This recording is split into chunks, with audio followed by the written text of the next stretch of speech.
out in the woods, you're camping, you hear a noise in the middle of the night. You're all by yourself, so you go out and check what it is. When you look outside, you see this big brown grizzly bear. Now, in this moment, your body goes into stress. It goes under stress. This is an evolutionary trait that we've developed, and lots of other animals have developed, to help survive and thrive, right? But the stress we go under is not very good for our body. It causes many different things that have to do with our cardiovascular system, our respiratory system, our digestion, and all these other things that just is not good for your body. And the worst part is little things like school, your financial situation, your relationships causes this too. And the worst part about being a Homo sapien human is that, well, we don't have an on or off switch for this. Like, we don't stop producing cortisol, which is a stress hormone, main one, and other animals do, and it kind of screws us.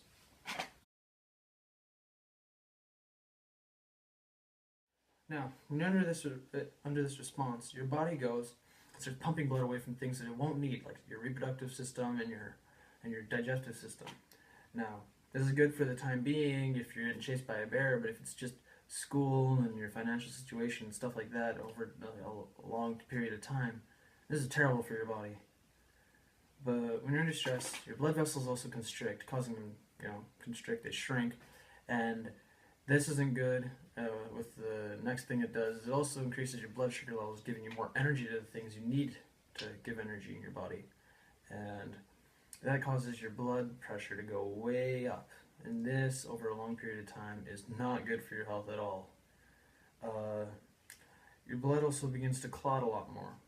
More red blood cells trying to get oxygen to where it needs to go, to the muscles and stuff, and this is good and bad. Say you were cut or something and injured, this stops you from bleeding out or slows it down quite a bit. But if you're just under stress from school and stuff, it increases your rate for heart attack and things like this that are just terrible for you, and you just don't need in your life. Now, when you're under stress, with less blood flow going to your digestive system slows down and works less hard, causing, if you're under stress for a long time, makes it so even if you're eating good food, your body's just going to keep holding that food, and it's not going to be getting any of the nutrients it needs. It's just going to keep holding it, getting nothing it needs out of that food. Now, this can cause to weight gain and stomach acidity levels to get really high, increased rate for ulcers and things like that of the stomach. And that's why when you turn on TV nowadays, our stress nowadays is just so high compared to what it was years ago. And this is why you always see commercials for Pepto-Bismol and Tums and things like that to try and combat that. Under stress in short term, this doesn't really do anything, but long-term stress like school and things like that, as I've said before, your immune system goes and this starts getting shut down. They get blood flow away from all this because you don't need it at the time. You need to fight what's coming at you, not the infection that's in you, right? So it makes you more susceptible to getting sick, and you just have a worse immune system. Your breathing under stress is just changed dramatically. Normally when you breathe, you're going and you're breathing in and breathing out. Deep diaphragm breathing. But when you're under stress, your body goes and it starts taking short, shallow breaths. And that's why when you hear somebody say, calm down, take a deep breath, it's actually just a good response to being under stress. It calms you down, causes more oxygen to get to where it needs to more efficiently.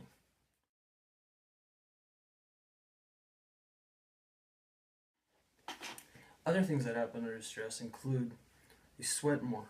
And this is because there's a lot of different chemical activities going on in your body, increasing the temperature inside your body. And to prevent yourself from overheating, your body decides, okay, I got to get rid of some of this excess heat, and it does this through sweat. Another thing is that the muscles, because of all that blood sugar that we talked about earlier, they're getting extra boosts of energy, and they're getting strong. They're strong for a short period of time. but it's not used to being that strong for that long, and it is unhealthy, and it can lead to injuries and many other things, lots of cramps and things like that that are just terrible for your body. And the best way to get strength instead of stress is consistent heavy weightlifting. Now, when your blood sugar goes up, you get more energy, which is good, I guess, if you're under stress and you're groggy. But because your body's producing adrenaline and cortisol and hormones like that, it's producing less anti-aging hormones, causing you to age faster and the cells to die faster. More adrenaline and no adrenaline and non-adrenaline. This causes fear and panic in the brain, and your thoughts race. If you ever had that, you know what it's like. And when your cortisol goes up, this goes into your bloodstream, takes all the protein in your blood, and through a chemical process, it goes and it changes that protein into sugar. And this sugar, especially in women and other people, and lots of lazier people, they go and it turns it into sugar that goes straight to fat. And this is obviously not good for your body.